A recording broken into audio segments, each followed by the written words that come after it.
Hey guys, and welcome to a video on farming in Black Desert. So, farming is a life skill that is largely passive, mostly AFK, and can make you hundreds of millions of silver a week. It doesn't require too much setup either, and the investment required is rather low, merely contribution points and a tiny bit of silver. So, how do we do it? Well, before I get into the in-depth, for anyone that doesn't want to watch a probably 20-minute long video, I'll quickly go over exactly how to do it, and then I'll go into depth about why. So first of all, you take as many contribution points as you can, ideally 100, but as many as you can in multiples of 10, and you go to Flaviano, the material vendor in Heidel. You chat with him, and you rent a strong fence for 10 contribution points, and then you do that as many times as you possibly can. Go and plant these fences on the Demi riverbank or somewhere near Velia, and plant a crop that is fast growing and does not suit the conditions of the place and is far outside the humidity, sort of the little humidity bar. For the Demi riverbank, that is purple mushroom hypha. Plant those and tend to it as much as you can, pruning the blight and killing pests in order to receive as much experience as possible. Whenever the crop is fully grown, breed the crop and replant it.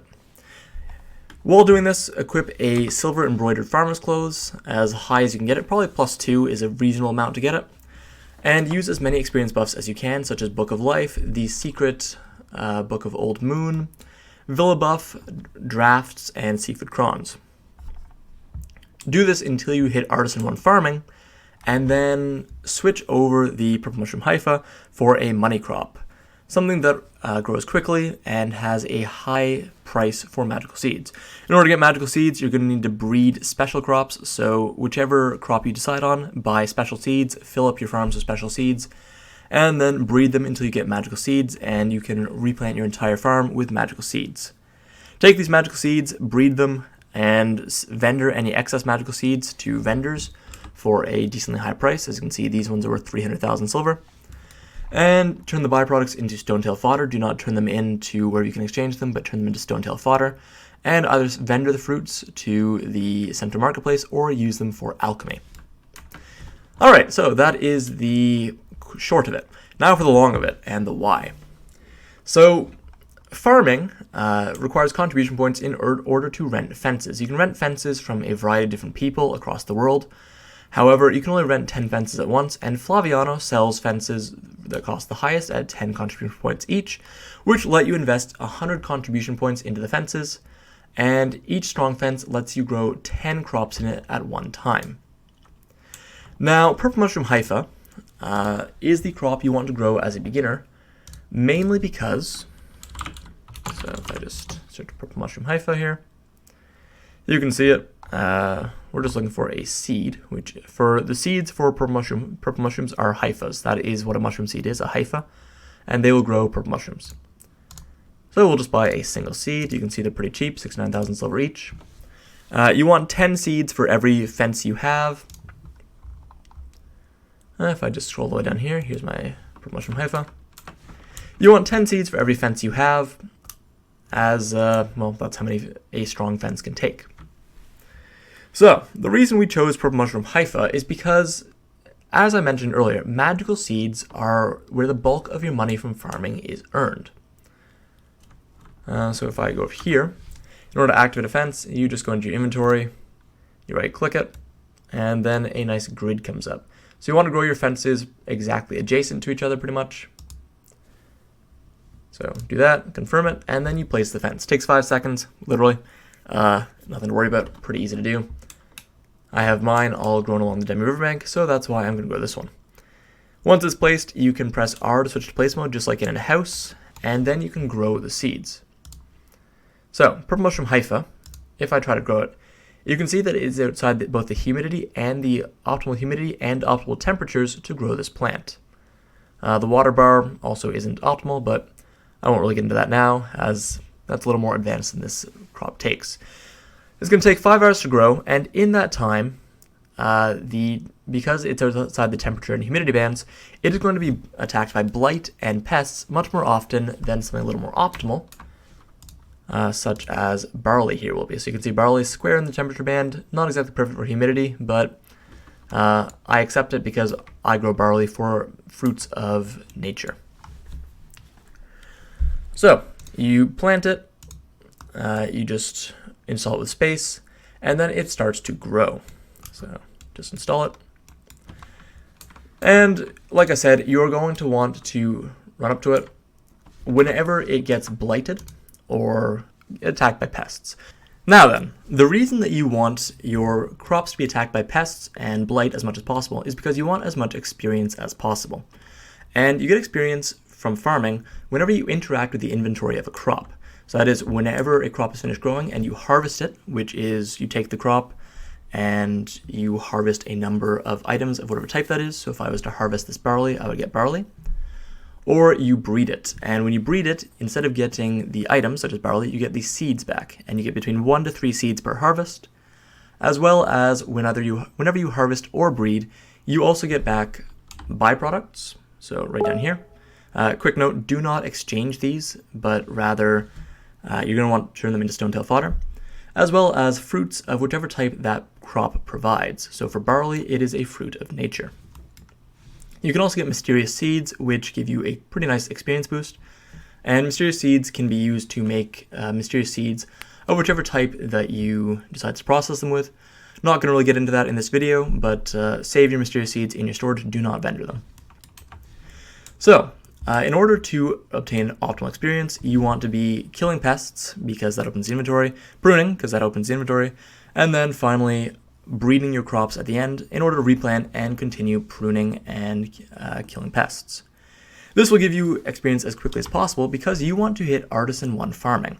And the reason you want to hit Artisan 1 farming is because you cannot obtain or interact with magical seeds until you get Artisan 1 farming. So the faster you get there, the faster you get to magical seeds, and magical seeds will form the bulk of the silver you earn from farming. Vendoring magical seeds, because you can only obtain them by breeding a special seed, and at a minor rate, you can breed a special seed 50 times and not get a single one, or you can get like 5 in a series of 10 breeds. So the faster you get to them, the better, because you vendor these for about 300,000 to 350,000 silver each, depending on the seed, and that is where the bulk of your money is going to come from every week from farming. The rest of your money comes from stone-tail fodder, which you get by taking 20 of any of the 2 byproducts and cooking it together with simple cooking. So you get a simple cooking, stone-tail fodder, which just requires any 2 farming byproducts, 20 of each, cook it together, and you get stone-tail fodder, which goes on the marketplace for about 2 million silver each. And the final amount of profit you'll earn every week from farming is from the fruits. Different fruits sell for different prices. You sell them in the marketplace or you use them for alchemy. Most people are going to be selling in the marketplace, but if you're an alchemist, it's nice to be able to get your own fruits. So that is how you get to Artisan 1 farming. Now once you get to Artisan 1 farming, you're going to want to switch off of special purple mushrooms and start planting a money crop. And the money crop, that depends heavily on where you're planting, as well as how active you are at playing Black Desert. Because some crops have very fast growth cycles and also have seeds that vendor for a lot, such as dry main grass, whereas other seeds have slower growth cycles and seeds that vendor for less, such as barley. But I plant barley anyways because barley provides me with fruits of nature, which I need for alchemy. That's not really an optimal way to do it. Most people, if you want pure money, do not grow fruit crops for fruit, but grow whichever crop will grow the fastest in the area you farm and vendor the seeds for the highest. For many people, that's going to be in Velia or Heidel, and Thel's Magical Seed Guide has a nice table which shows all the seeds, as well as what they vendor for and their optimal growing times. Do note these are optimal growing times, which means that these fruits and crops are growing under optimal conditions. They are not being grown just wherever you want. You do need to grow them under optimal conditions. The other way to increase that I should mention before I leave, is that in order to increase your money earned, you can also increase the growth time for crops in the garden by using fertilizer. You can make fertilizer through shaking in the, where is it? Right over here. So you can make this by shaking in the processing menu.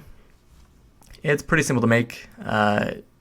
You just use, I think it's wheat or something like that, as well as leavening agent. There's a recipe on BDO Codex as well as BDO BD database. I'll just provide a link in the section below, as well as a link to Thel's Magical Seed Guide.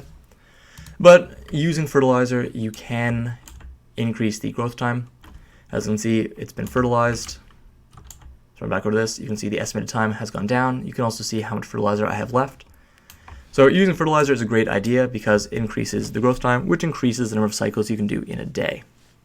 Finally, you should use an alt for farming because your main is often traipsing across BDO and thus isn't always here to farm. Whereas an alt, you can just kind of post at the farms and thus the alt can do the farming for you. And it's important to have an alt with Artisan 1 farming because you cannot plant magical seeds unless you have Artisan farming or higher. Anyways guys, that is a quick and dirty guide to farming. It wasn't that quick, but the beginning was. If you have any questions, ask them in the comments below. Like I said, basically what you want to do is get to magical seeds as fast as possible, plant the magical seeds, breed the magical seeds, vendor any excess magical seeds after you've planted the magical seeds once more, turn the byproducts into stonetail fodder, which I'll just quickly show you how to do now, like I'll show you an example, and then either sell the fruits in the marketplace or use them for alchemy. Using an alt is preferred just because your main isn't always going to be there, whereas using an alt allows you to do this pretty much completely AFK, except for the minute or two every couple hours that you need to tend to your farms. So I just quickly go here, hit process, go to simple cooking, and then toss in the 2 items. This will make me some stonetail fodder. You sell this in the marketplace. Do not min list it, guys. Please always max list your stonetail fodder because stonetail fodder, if you work together with other farmers and we all max list it, the trainers will buy it for max price. So toss all that in there, go to sell, find the stonetail fodder wherever it is, pass everything else I've got in here. All the way to the bottom? Might be all the way to the bottom. Ah, there it is. Stonetail fodder. As you can see, max list. And we all benefit together. So anyways guys, that's a quick guide to farming. Hopefully this helps you make millions of silver a week without too much investment, just a bunch of contribution points. If you can invest 100, do so, provided you can kind of stay active to actually tend to the farms. Because farming increases your silver per hour the more you can tend to it, which is pretty much every 4 hours with workers on them. Quick to mention, you can set workers on farms. You just go to your farm list up here in the top left, click on list, and then you can assign a worker from whichever town you're at, or any nearby towns as long as the nodes are connected, just like with normal nodes. And the workers will kill the pests and prune the blight for you. Now, don't do this while you're leveling to Artisan 1 because obviously that cuts your experience massively. But as soon as you're Artisan 1 and you don't care about experience too much anymore, feel free to just throw a worker on it so that you don't have to tend to them at all except for breeding them and replanting them. Anyways guys, for the 3rd time, that's a quick farming guide. Thanks for watching, subscribe if you liked it, and have a good one.